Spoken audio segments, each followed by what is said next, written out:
morning, Los Angeles.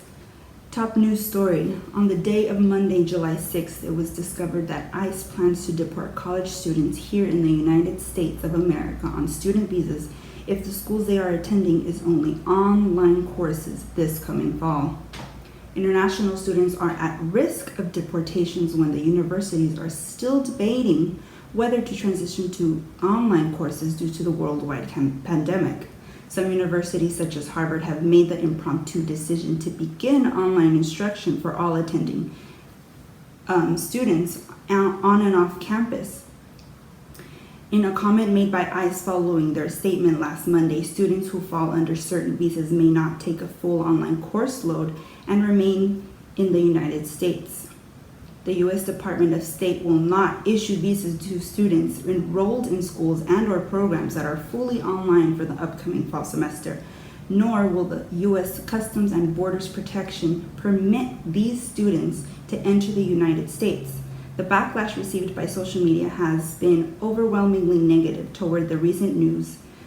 One claims that regardless if it is online or not, they are here to receive a better education. It is evident that the decision is out of these students' hands when it comes to these terms.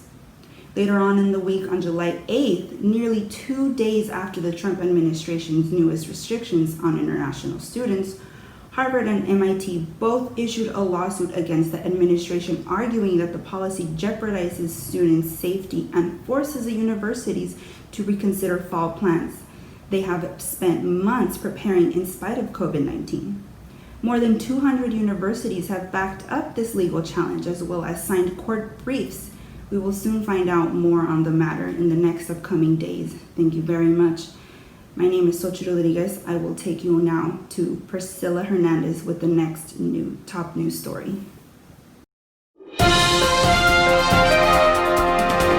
Hi, we are coming at you live from California, East Los Angeles College, on a report on Vin Diesel's allegations of death, when in reality, to cut it short, it was actually his stunt double in an accident.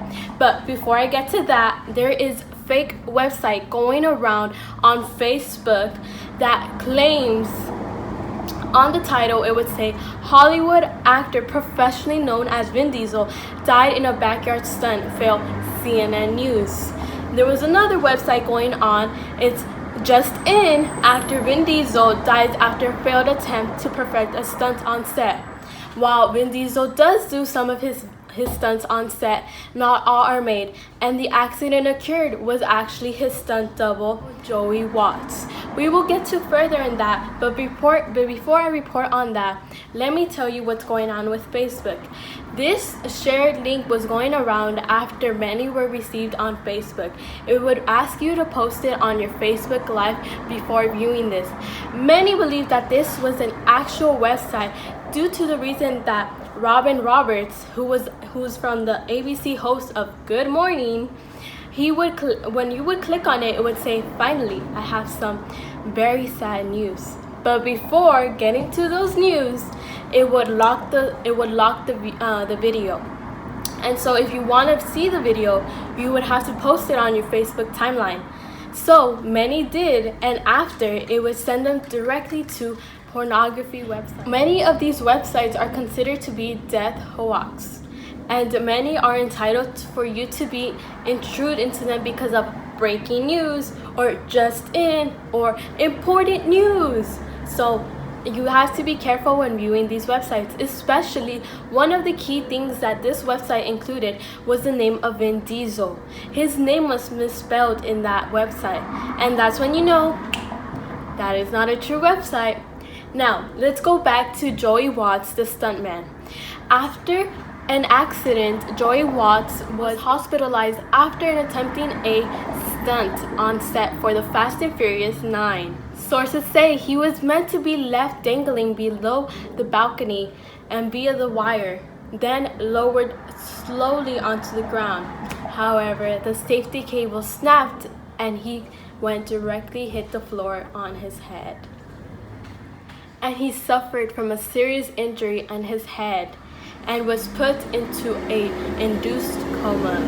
This all happened through June and July of 2019 of last year. and this set was brand new at the Warner Bros. Studios in Livingston. And that's all I got for today. Thank you.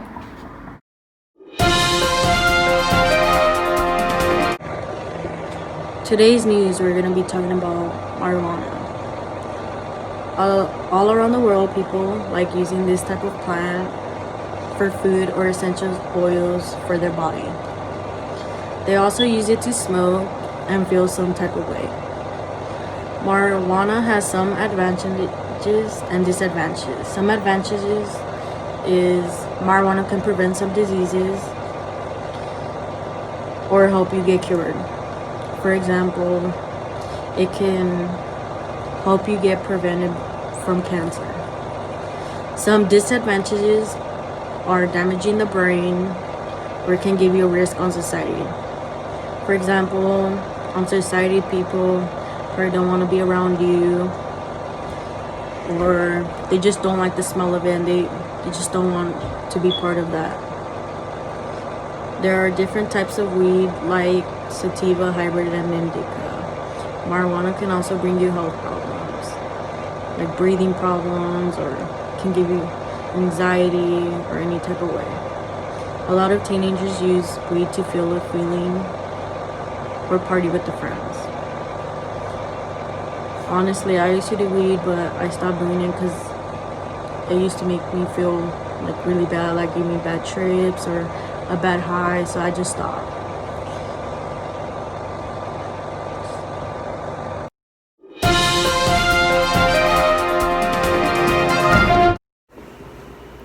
Hello and good morning to you all. This is your news reporter, Elizabeth Lopez, and today we're going to be talking about an incident that happened in Gardena. And as you have heard, maybe from social media, this 18-year-old Salvadorian who attended Los Angeles Trade Tech College, named Andres Guardado, was sadly killed at his job place. And he was killed June 18th, 2020 by Los Angeles County Sheriff's deputy. He worked at a body shop as a security guard overnight, which helped him pay for school or any other expenses that his family couldn't provide. According to our investigations, it is said that he ran from 2 police officers and he carried a handgun before running off. It is said that he made eye contact before he ran off, and that's why deputies shot at him. One deputy fired 6 times, which led him to an immediate death at the scene. When investigators were searching the scene of the crime, they recovered a gun at the scene with no serial number, which they suspect is his. Authorities then got cameras from the scene for evidence, but there is still an ongoing investigation as there currently is no videos of the active shooting that happened. Today is July 15th, and as we recall, Andres Guardado, who was again shot by a Los Angeles County Sheriff's deputy, was killed nearly a month ago, June 18th of 2020, when he was at his workplace. As we speak, just today, a couple hours ago, the sheriff chief was caught posting on social media how he stated, and I quote, Andres Guardado chose his fate. The chief sheriff was even seen on social media commenting on other individuals and attacking them, calling them racist or other mean things. He then deleted his post, but as he posted it on social media, everybody else saw. This sheriff chief has now been reassigned to the agency East Patrol Division and has been removed as chief of staff.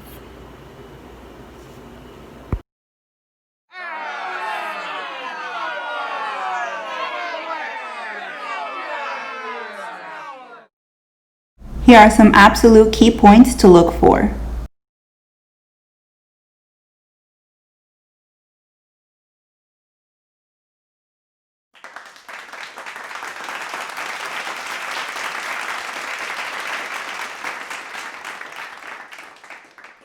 The world is changing fast, but sometimes you stop and think, who is change directed at?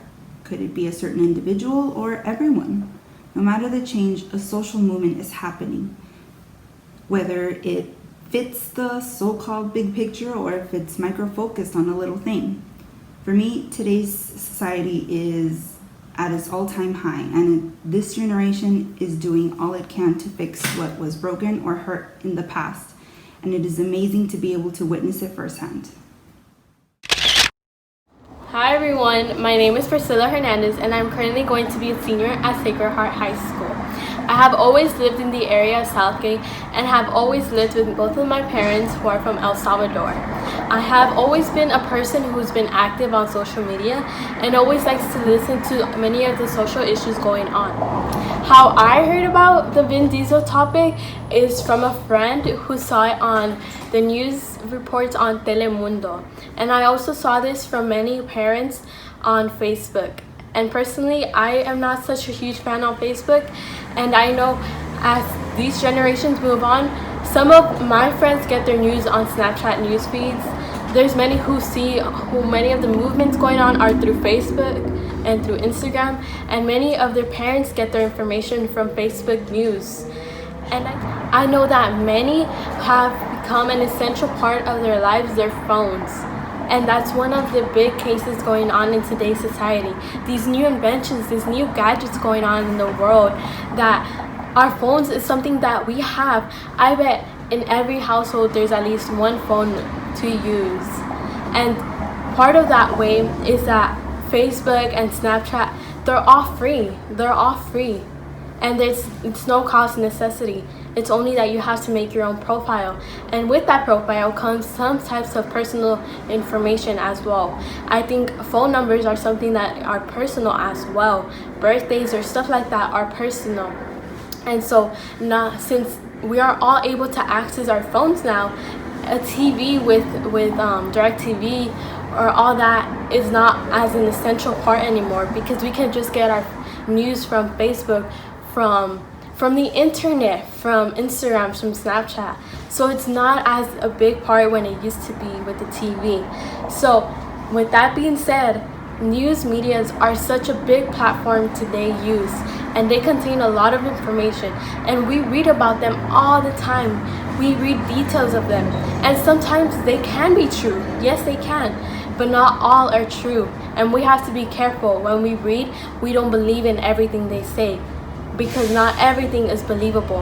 And many of that going around is that they mention something and it gets passed around, but not everything passed down is correct. We can mishear things. Many of us can misinterpret things, and that's one of the big problems in society, the way we misinterpret things and claim that many people say this while we just misinterpret it. We need to be careful of social media and its platforms. So with that being said, the future is really upon us, and we have to be careful with social media as it's becoming one of our important lives, because the digital media is barely starting its era and we are its experiment. Bye.